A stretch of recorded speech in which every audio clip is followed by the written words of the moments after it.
आज आप कांग्रेस के नेताओं के घर पे ईडी भेजते हैं। परसों जयशाह के पिताजी से वही कांग्रेस का नेता अगर फोन पे सेटिंग कर ले तो वो ईडी जो है अपना रास्ता कैसे भूल जाती है। हमने इनको अंग्रेजों के साथ चाय पर चर्चा करते हुए देखा था, तो जो चाय बेचने की बात करते थे हमने उनको देश बेचते हुए रंगे हाथ पकड़ लिया है। एक गर्व की बात है कि देश की सबसे पहली और सबसे पुरानी राजनीतिक दल, जो एक राजनीतिक दल नहीं है, जिसने आज के भारत का नींव रखा है, उस पार्टी का हम स्थापना दिवस मना रहे हैं। यह हमारे लिए गर्व की बात है। जब हम अपने पार्टी की स्थापना दिवस मना रहे हैं तो हमको कुछ बात अपने दिमाग में, अपने जहन में उतारने की जरूरत है। सबसे पहली बात यह है कि जब हम नागपुर में यहां मना रहे हैं तो जो लोग नागपुर को संघ भूमि बनाना चाहते हैं, उनको हम चुनौती देना चाहते हैं, जब तक कांग्रेस पार्टी जिंदा रहेगी, जब तक इस देश में एक भी कांग्रेसी कार्यकर्ता जिंदा रहेगा, अपने रक्त के आखिरी कतरे तक नागपुर को संघ भूमि नहीं, दीक्षा भूमि बना करके रखेगा। इस बात को याद रखिएगा। इस बात को याद रखिएगा कि जिस देश में हत्यारों का गाना गाया जा रहा है, उस देश में महात्मा गांधी पैदा हुए हैं।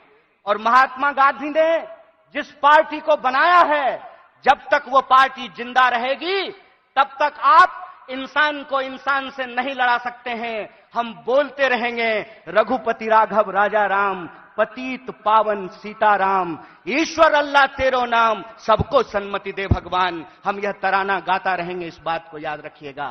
और जब आज हम पूरे देश को यह संदेश देना चाहते हैं भारतीय राष्ट्रीय कांग्रेस की तरफ से कि हैं तैयार हम, तो किस बात के लिए तैयार हैं हम तैयार हैं इस देश के संविधान की रक्षा करने के लिए। आप तैयार हैं कि नहीं है? इतनी जोर से आवाज लगाइए कि यह आवाज नागपुर से दिल्ली तक पहुंचनी चाहिए। आप तैयार हैं कि नहीं है? हम तैयार हैं इस देश की जमहूरियत को बचाए रखने के लिए। हम तैयार हैं इस देश में कमर तोड़ महंगाई को समाप्त करने के लिए। हम तैयार हैं इस देश के नौजवानों को रोजगार मुहैया कराने के लिए। हम तैयार हैं महिलाओं के ऊपर होने वाले अत्याचार को समाप्त करने के लिए। हम तैयार हैं आजाद देश में आजादी की रक्षा के लिए। हम तैयार हैं, यह हमारा संकल्प है। और जब हम इस संकल्प को दोहरा रहे हैं तो एक चुनौती भी हम लोगों को समझना पड़ेगा भाइयों। चुनौती यह है कि आप में से बहुत सारे लोगों को एक अनुभव हुआ होगा कि जब आप किसी पॉकेटमार को ट्रेन में पॉकेटमारी करते हुए पकड़ लेंगे तो पॉकेटमार इतना चालाक होता है कि वही जोर से चोर चोर चिल्लाना शुरू कर देता है। बोलिए होता है कि नहीं होता है? आज हमारे साथ इस देश की सबसे पुरानी पार्टी, इस देश को आजादी दिलाने वाली पार्टी, महात्मा गांधी की पार्टी, पंडित जवाहरलाल नेहरू, सुभाष चंद्र बोस, मौलाना अबुल कलाम आजाद, सरदार वल्लभ भाई पटेल, एनी बेसेंट, सरोजिनी नायडू की पार्टी के साथ भी यही हो रहा है कि हमने चोर को चोरी करते हुए फिर से पकड़ लिया है। हमने इनको अंग्रेजों के साथ चाय पर चर्चा करते हुए देखा था, तो जो चाय बेचने की बात करते थे हमने उनको देश बेचते हुए रंगे हाथ पकड़ लिया है। और जब हमने उनको देश को रंगे हाथ बेचते हुए पकड़ लिया है तो पॉकेटमार को जब पकड़ लीजिएगा तो वो चोर चोर चिल्लाने लगेगा। वो कहते हैं कि कांग्रेस इस देश में भ्रष्टाचार लेकर के आई। एक सवाल हम पूछना चाहते हैं, आज आप कांग्रेस के नेताओं के घर पे ईडी भेजते हैं। परसों जयशाह के पिताजी से वही कांग्रेस का नेता अगर फोन पे सेटिंग कर ले तो वो ईडी जो है अपना रास्ता कैसे भूल जाती है, वो पता कैसे भूल जाती है?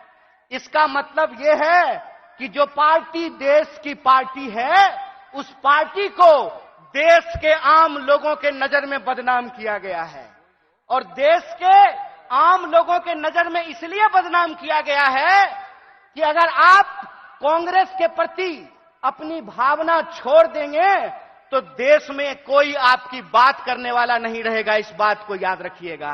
इसीलिए इस मंच से मैं आप तमाम लोगों से एक बात की अपील करना चाहता हूं कि हे कांग्रेस के कार्यकर्ताओं, जब आप चाय की दुकान पर बैठते हैं, जब आप ट्रेन से यात्रा करते हैं, जब आप बसों में चलते हैं, जब आप खेतों में चर्चा करते हैं, दफ्तरों में चर्चा करते हैं, तो एक बात को याद रखिएगा, एक बात को याद रखिएगा कि सामने वाला जब आपको जलील करता है ना, तो वो आपको जलील करने से पहले अपने मां बाप को जलील कर रहा होता है, अपने पूर्वजों को जलील कर रहा होता है, क्योंकि कांग्रेस पार्टी इस देश का इतिहास है, वर्तमान है और इस देश की आम आवाम का भविष्य है। यह बात हमको समझना पड़ेगा।